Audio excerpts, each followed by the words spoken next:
Հանդիպել են Ադրբեջանի և Ռուսաստանի փոխվարչապետները, Շահին Մուստաֆայևը և Ալեքսանդր Նովակը քննարկել են երկու երկրի միջև հարաբերությունները, առևտրի, էներգետիկայի և տրանսպորտի ոլորտներում գործակցությունը, ընդգծել, որ տնտեսական կապերը դինամիկ զարգանում են։ Պաշտոնյաները նշել են, որ Դուշանբեում վերջերս կայացած Պուտին-Ալիև հանդիպումը խթան է հանդիսացել երկկողմ հարաբերությունների զարգացման գործում։ Ադրբեջանի հետ շփումներին է անդրադարձել նաև ռուսական երկաթուղիներ ընկերության տնօրենի առաջին տեղակալը։ Սերգեյ Պավլովի խոսքով համատեղ ուժերով հարթում են երկաթուղային փոխադրումների հետ կապված ցանկացած դժվարություն։ Նա համոզմունք է հայտնել, որ Ադրբեջանի տարածքով Հայաստան տարանցիկ ճանապարհի բացումը լոգիստիկ լրացուցիչ հնարավորություններ է ստեղծում։ Առաջին փորձնական բեռնափոխադրումն արդեն իրականացվել է, ակնհայտ է, որ այդ երթուղին ամենաարդյունավետ տարբերակներից է։ Կողմերն այժմ աշխատում են արտահանման, ներմուծման և տարանցման համար հնարավոր բեռների տեսակները հստակեցնելու ուղղությամբ, մանրամասնել է պաշտոնյան։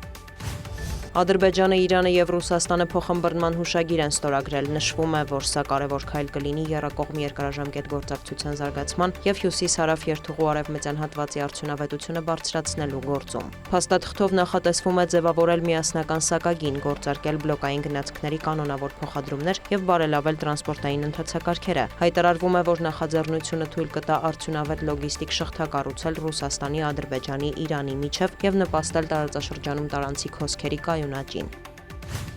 Կրեմլից մեկնաբանել են լուրերը, որ նոյեմբերի 25-ին Աբու Դաբիում տեղի են ունեցել ռուսական և ամերիկյան պատվիրակությունների բանակցությունները, և որ Աբու Դաբիում են եղել նաև Կիևի ներկայացուցիչները։ Ռուսաստանի նախագահի օգնական Յուրի Ուշակովը նշել է, որ Վաշինգտոնը և Մոսկվան չեն քննարկել ռուս-ուկրաինական կարգավորման ամերիկյան ծրագիրը, բայց մենք այն ստացել ենք, նշել է պաշտոնյան, հավելել. Փաստաթղթում տեղ գտած շատ դրույթներ դրական են գնահատում, բայց քննարկելու հարցեր կան։ Ուշակովը նաև տեղեկացրել է, որ Ուկրաինայի և Ռուսաստանի հատուկ ծառայությունները պարբերաբար հանդիպում են Արաբական Միացյալ Էմիրություններում և քննարկում տարբեր զգայուն հարցեր, այդ թվում գերիների փոխանակման թեման։ Կրեմլի խոսնակն էլ վաղաժամ է որակել հայտարարությունները, թե Ռուսաստանը և Ուկրաինան մոտ ապագայում կարող են խաղաղության համաձայնագիր կնքել։ Ստեղծված իրավիճակը մեկնաբանել են Կիևից։ Ուկրաինայի նախագահի գրասենյակի ղեկավարի խորհրդական Ալեքսանդր Վևզը նշել է, որ տարածքների կորուստն ու սահմանադրական փոփոխությունները կարմիր գիծ են Ուկրաինայի համար։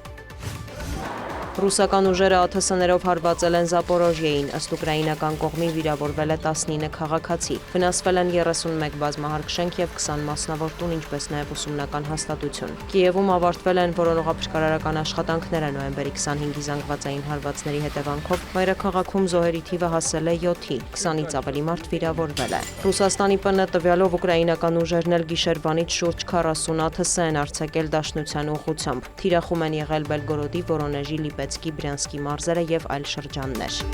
Դիանա Գասպարյան, լուրեր։